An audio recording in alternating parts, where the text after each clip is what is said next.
Halo semuanya, perkenalkan saya Felicia Aureli, mahasiswi Fakultas Kedokteran Universitas Mula Warman. Di sini, saya akan menjelaskan tentang panduan keterampilan medik, pemeriksaan colok dubur, digital rectal examination atau rectal 2C. Hal yang pertama kita harus lakukan adalah kita harus mempersiapkan pasien dengan cara menyampaikan maksud dan tujuan pemeriksaan serta meminta persetujuan pasien. Di sini ada beberapa tujuan pemeriksaan. Tujuan yang pertama yaitu pemeriksaan perbesaran prostat atau tanda-tanda kanker prostat. Tujuan yang kedua untuk mengambil tinja untuk diperiksa di laboratorium sebagai bahan pemeriksaan kanker kolorektal.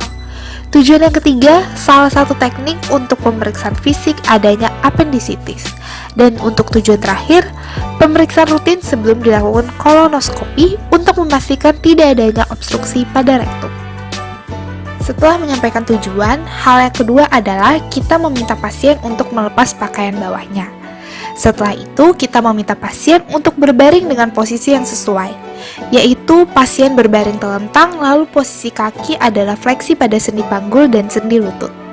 Setelah melakukan rangkaian persiapan, kita akan melakukan pemeriksaannya.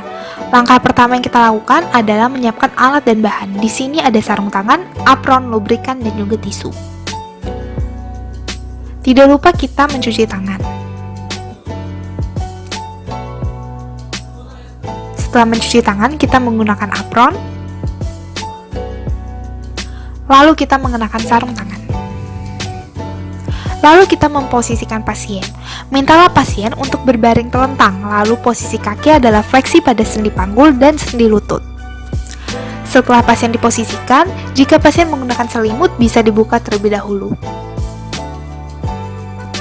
Setelah itu, kita lakukan inspeksi. Di inspeksi kita bisa melihat apakah ada ekskoriasi kulit, ras, hemoroid, fisura anal, perdarahan, fistula, dan juga abses.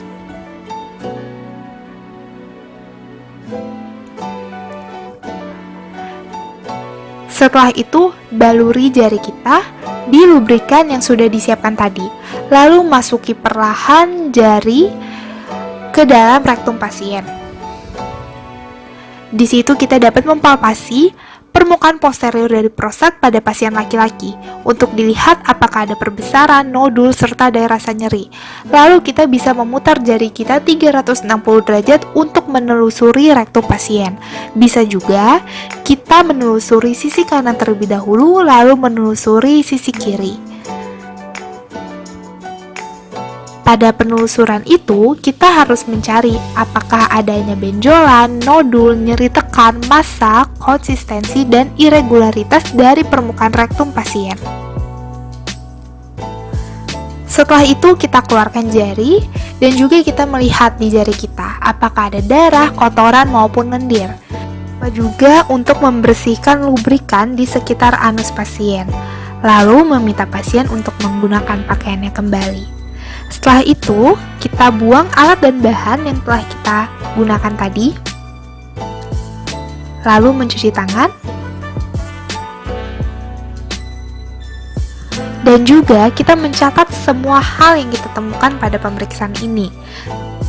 Dari tonus sphincter, konsistensi dan irregularitas, apakah ada nodul, massa, nyeri maupun nyeri tekan, besar prostat, dan juga apakah adanya feses atau darah pada sarung tangan. Setelah itu, kita sampaikan kepada pasien apapun hasilnya, apakah ada kelainan ataupun normal. Pemeriksaan ini udah selesai. Terima kasih.